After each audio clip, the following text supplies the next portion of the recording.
here on the CFR laws, security bearer, how it works. So I believe it should be here where if you detach it, it needs to be matured. Oh, here it is. Coupon has already matured. Detach it before you stamp it and send it, right? It's past due or no longer valid for interest. That's the only time that you detach it, if it's past due. And so you never want to detach it, because if you have a current statement and then you follow these instructions right here, right? If you follow these instructions where it's telling you detach and return with your payment, it's going to be completely wrong. And so unless it says past, unless it's a past due, right? It's completely past due, then you detach it. That is considered what's called a matured coupon, Yeah, like right? too old. Yeah. Yeah, it's too old. Basically, it's past due. It's past it's time for you to redeem it. And so what you want to do in this case is make sure that when you are learning this process, this is why I'm explaining this, is why I'm doing another example. Because think about it. If I was just doing this for the first time and I'm reading this verbatim and I do it, it's not gonna get accepted. And then people are gonna be like, this doesn't work. And then they think it doesn't, when no, you just did it wrong. And so this is why I go through these examples to show you specifically that it's not about just following my step-by-step example, because it's easy for me to give you guys a live example so that you can follow, but I emphasize how important it is for you to understand what you're doing, because that way you can navigate through these situations. And so when you're navigating through this specific one with Discover and you run into this and you read detach or return with the coupon, it doesn't specifically tell you detach and return if it's matured or if it's past due. No, it doesn't say that. It's specifically telling you to detach and return with coupon. And so notice how it tells you to see the reverse side for information. While I don't have the exact copy of the back of this, we're going to reference the agreement, right, for Discover to determine what instructions they have in order for you to mail payments. Okay. And so you'll notice there's an address here already. And because there's the address here, this is more than likely going to be where to send it, but we want to confirm two ways. We want to call the bureau. We want to call Discover, and then we're going to read the statement. So the first thing we're going to do is read the actual agreement. And now, while a lot of this information is important, and I'm not going to go through all of this because I want to just get to the point, right? I encourage you guys to always read this part. Read that agreement. Like, it's extremely important, because if you don't read it, you're never going to know what to do. And so notice here it says there's an arbitration clause. What did I tell you about most banks? Not all banks have arbitration, but Discover has it. Capital One doesn't have arbitration, but I believe Discover was sold to Capital One. And so even though they were sold, the agreement you went into falls under Discover's original agreement. And so you still have to follow the agreement that you're in. That doesn't change anything.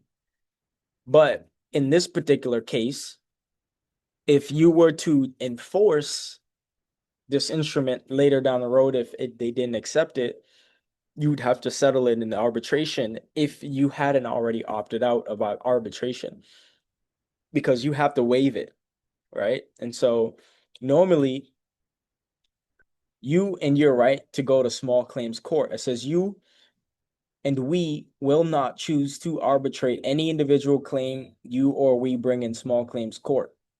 So if you decide to just sue them in small claims, you could do that as well. This means that you or we bring in an action in small claims court without being subject to arbitration. However, if a claim is transferred, removed, or appealed to small claims court to a different court, or if any claim is brought to small claims court exceeds the amount of the small claims court limit, you or we may choose to arbitrate. And so basically they're saying that you waive your right to go to actual court and recover like large amounts of money. And so for someone who is in this situation to enforce them, and it's like for a $500 bill, you can go to small claims. You can file a small claims file.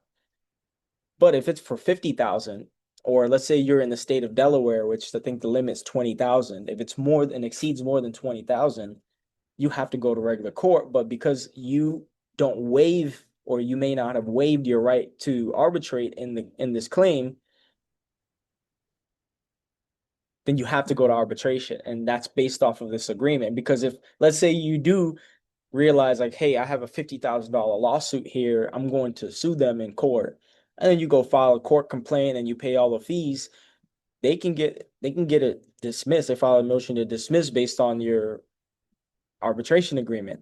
And so in order to prevent that, you want to make sure that you understand what all of these clauses mean. Okay. And so when it comes to arbitration, it tells you here, you have the right to reject arbitration for this account. You may reject the arbitration agreement, but only if we receive in the form of writing.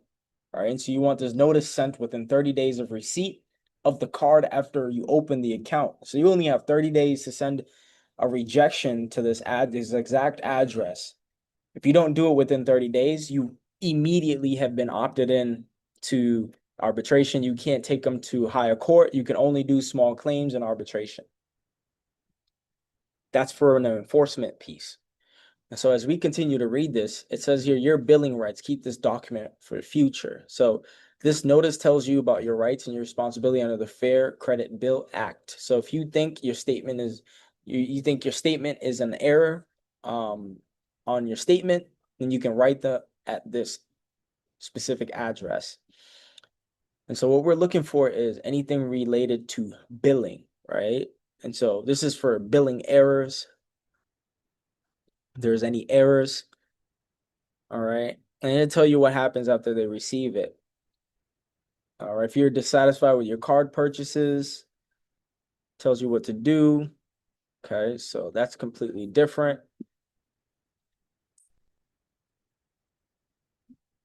There's got to be more to it here.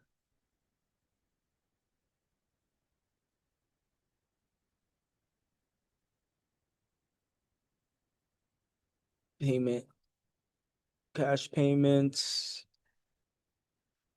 So fees, okay, making payments. All right, now you see that making payments and then Yep. making payments. And so that's an important part that we're going to go. That's going to instruct us on what to do. Okay. The answer's in the agreement, guys. I'm just reiterating everything that I've been going over in a different example. So here it says making payments. You must make payments in US dollars. Please do not send cash. Sending cash is not allowed. All checks must be drawn on funds on deposit in the US. You must pay for all the amounts due on your account. This includes charges made by authorized users. We may refuse to accept your payment in foreign currency. If we do not accept it, we will charge your account our costs to convert to US dollars. We can accept late payments, partial payments, or payments marked and paid in full, or any other restrictive endorsement. What does it say? Any other restrictive endorsement without losing our rights. Guys, it's telling you. You see how they're using restrictive That's endorsement? crazy. I'm not making this up, right? It's in your agreement. So they're telling you that we can accept. It says here, we can accept, all right? Or with any other restrictive endorsement.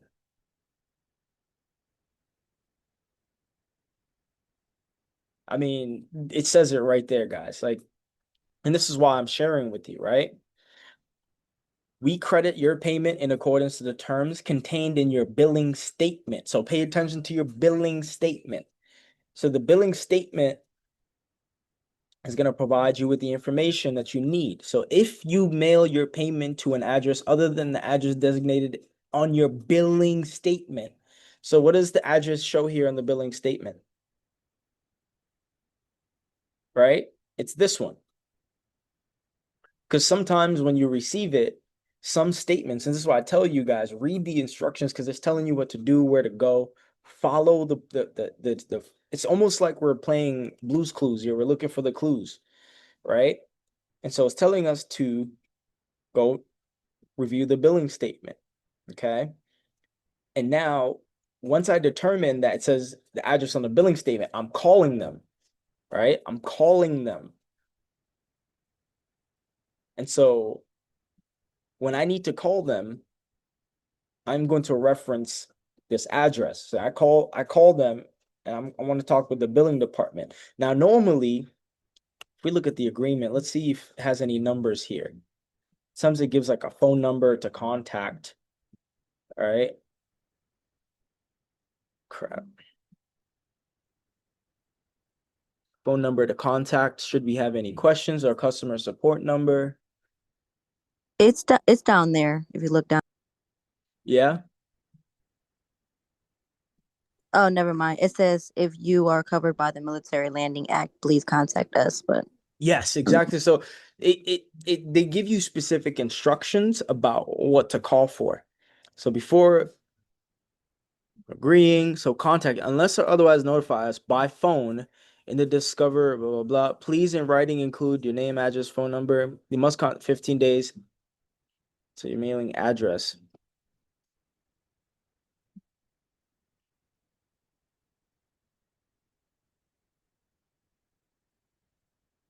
Let's see. Let's see if they have any other numbers.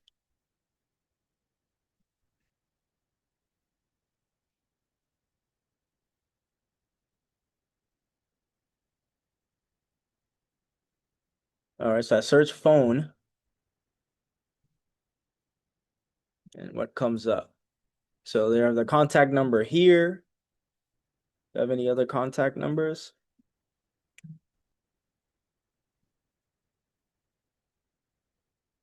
No, there's really only that number here, guys. Other than the oral disclosure, before agreeing to this agreement, in order to hear important disclosures and payment information about this agreement, please call this number. If calling outside, you can call this number. All right. You may be able to even call this information because it says here, in order to hear important disclosures and important information about this agreement, please call this number. But I'm not sure if that's actually going to bring you to a representative. But what I do believe is that other number is more than likely going to bring you to the representative because it's the only number in the agreement. Where the heck is it? Customer support. Yeah, contact us here. So I would call this number and then I would ask them, hey, I just want to speak with someone in the billing department. I wanted to confirm based on our agreement. Right? And so let me go back to that section of the agreement. And I would use these words. Hey, just wanted to ask you, based on the agreement, I wanted to know if this address here, P.O. Box 71084 at Charlotte, North Carolina, 28272 is the address I'm sending my restrictive endorsement to. My payment with the restrictive endorsement. You ask them exactly that, what's on the agreement, because it's in the agreement. If I said a conditional payment or a special payment, they may not know, but it's in their agreement. It says here, yeah, in the payment instructions I was reading, it says send other restrictive endorsements. So I just want to confirm this is the address I'm sending it to. Does that make sense? yeah, And so it's telling you if you mail your payment to an address other than the one designated in your billing statement, they may delay the process in crediting the payment in your account. And if a third party makes a payment on your account, and we shall and we return all a part of such payment, we can adjust your account for any amount returned. We reserve the right to defend ourselves against or demand any return funds, and we have received and may agree to a compromise if the demanded amount is part of a settlement. So this one covers minimum payment due, all right, which is not really pertain to anything else. And so this is the next part, how we apply payments. We apply payments and credit at our discretion, including in a manner most favorable and convenient for us. In all cases, we will apply payments and credits as required by law. So it says here, each billing period, we generally apply amounts you pay that exceed the minimum payment due to balances with higher APRs before balances with lower APRs. Now, in some cases, they tell you how soon they credit your account, right? Once your payment has been made. So let me see if I could find it, right? See if I can potentially find it.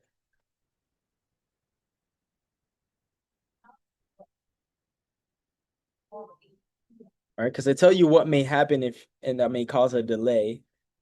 But notice how when I was reading the Capital One agreement, it says we may credit it within 1 day after receipt. In this particular case, we're looking for how long it says that you should see that credit. If you don't see that credit, then you know when to follow up.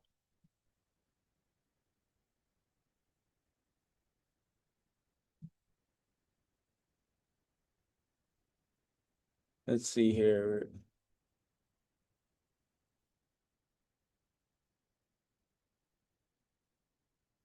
Okay, so it says here, we credit your payments in accordance with the terms contained in the billing statement.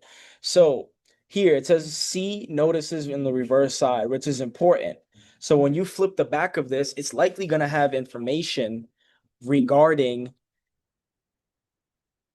how they credit your payment. So if you're trying to determine that, the answer is in the agreement. So this is why I'm trying to explain to you. Just read the agreement. I've been emphasizing this for so long. I mean, the more and more I read it, the more we discover that they're literally just pointing us in the right direction. We have to follow the language. We just have to follow the language. It's just with me, I kind of get doubtful a lot, but Mhm. it's right there. Right. And you see how it's like pointing you there. It's because if we were to determine how quickly they're supposed to credit it, like let's say you do send it out after, let's say we endorse it just like this, right? We've placed this information here to the all caps name.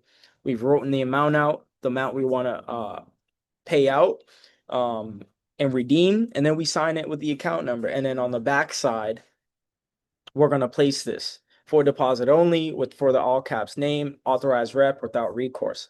That's going to look on that's going to be right here on the back of this side. So let's say you've done this already for this discover statement, okay?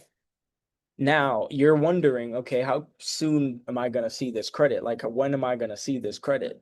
In order for you to determine that when that credit is going to be delivered, you have to read the back of the billing statement. The terms are contained in the back of the billing statement because, as you can see, it says here, notice, see reverse side for important information.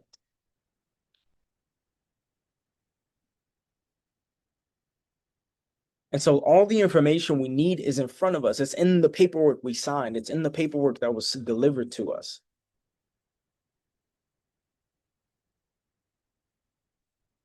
It is really that simple. Now, when it comes to the endorsement, it's the same thing as this, right? You want to make sure that it's between the bond and the coupon. And so when I endorse it, I would endorse it right here. Let's see if I can copy this.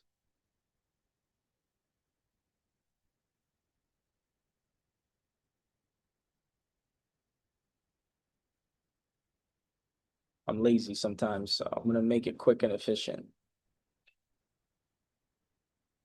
All right.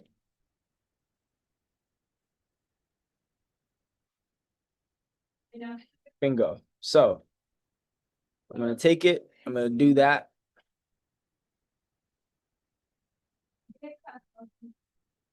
All right. And I'm going to take this. I'm going to shrink it.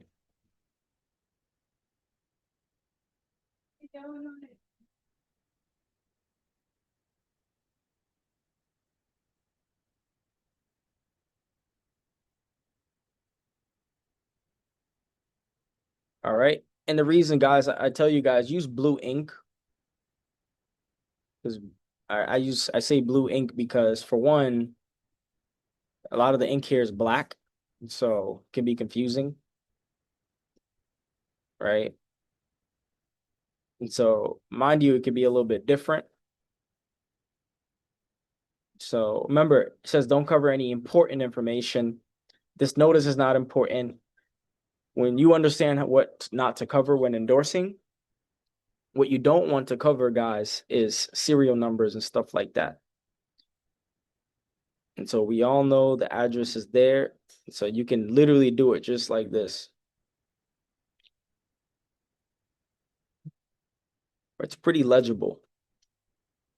I'm not covering anything specific, but remember the perforated line is right here. It's telling you when to detach. And this is to keep the bond together, guys. It keeps the bond and the coupon together. This is why you put it in between, because some of your documents may have the perforated line and others don't. And so it can look just like this, right? Just like that.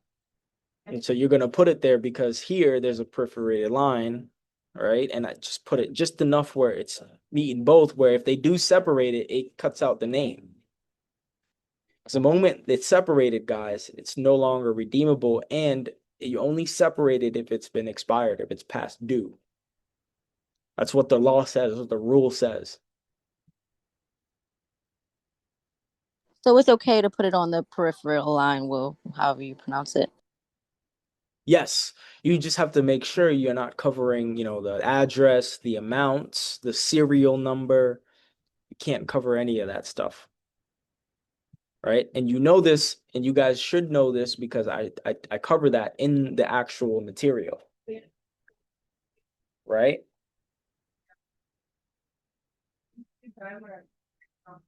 So same thing here, you're gonna fill this out too as well. Right?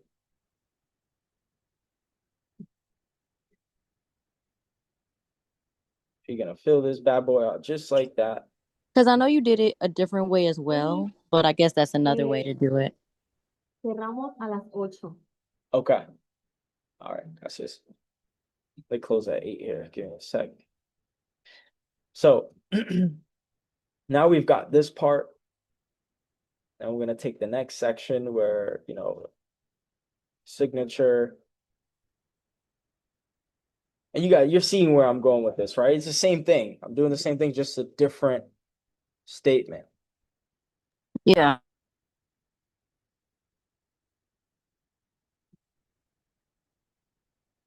Different statement.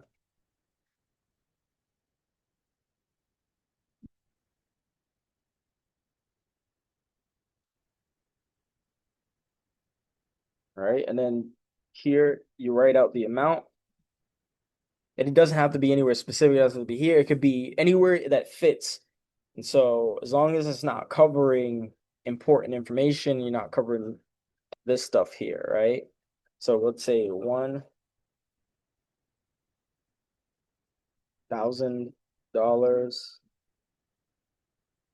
1,100, and then I put 59 divided by $100.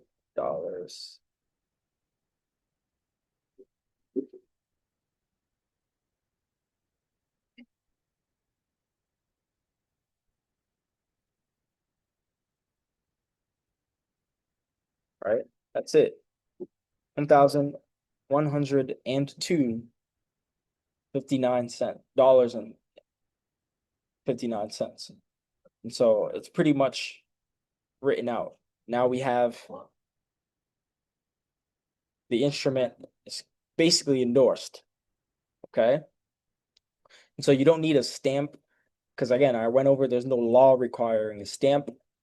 As long as you have the amount and then you endorse the back. So the back of this would look just like this. It would, and then you just put your all caps name. Okay. And that's that. And then you send that in to the exact address that you confirmed. Then once you send it in and they don't credit it in the time frame they say they do, you start enforcement. That's it. No more. You have to be willing to go all the way. You have to. So only way you guys will get a solution is just like credit repair. Right? It's just like credit repair. This is why I do things like file lawsuits. I file lawsuits for credit. Like that's it. It's to the point where, you either continue to deal with what they're doing and the headache they want to give you, or you could just enforce it. You can give them work, right? And so that's the idea here. Was that helpful? Did you guys The find more you that look, the more you look at it, the more it does make like it gets easier. It's just in different forms, but it's you do got to different? understand it. You have to. There is no option. And as much as I would love to keep giving you guys examples, as much as I would like to, continue to do it with you step by step, the challenge here is you have to understand how it works. Like you have no choice. Because if you don't, you won't know how to navigate. You'll be stuck. You have questions, you have doubts, you just won't know what to do. That makes sense? Yep. Thank you so much, though. For sure, for sure. So that was an example with the Discover card. And I'll probably try to find some more cards online that I know are super common and try to do some more examples. But for now, that's a pretty standard way of doing it. Okay. Yeah, but Awesome. like you said, you actually got to like just do it. Like Have to. You instead have of to watching, learn. you gotta. Yes. You have to learn the material, and that's why I teach. That's why we have these classes. That's why I'm trying to simplify it. Because people think that this is just the name of, oh, Eric just showed me what to do. I'm gonna just do it without actually taking the time to really understand why I'm explaining it the way I'm explaining it. I'm showing you where to look. So you have a foundation, you have a blueprint. And if you follow that blueprint, it will work. Awesome, Yeah, but awesome. thank you though. No But problem. I already know you gotta leave. Yeah, they're kicking me out of this restaurant, so I gotta head out. You have a good rest Not of your restaurant, it's a night, though. cafe. Thank you, and I'll see you guys soon. Enjoy your All week. right, see you later. All right, bye-bye.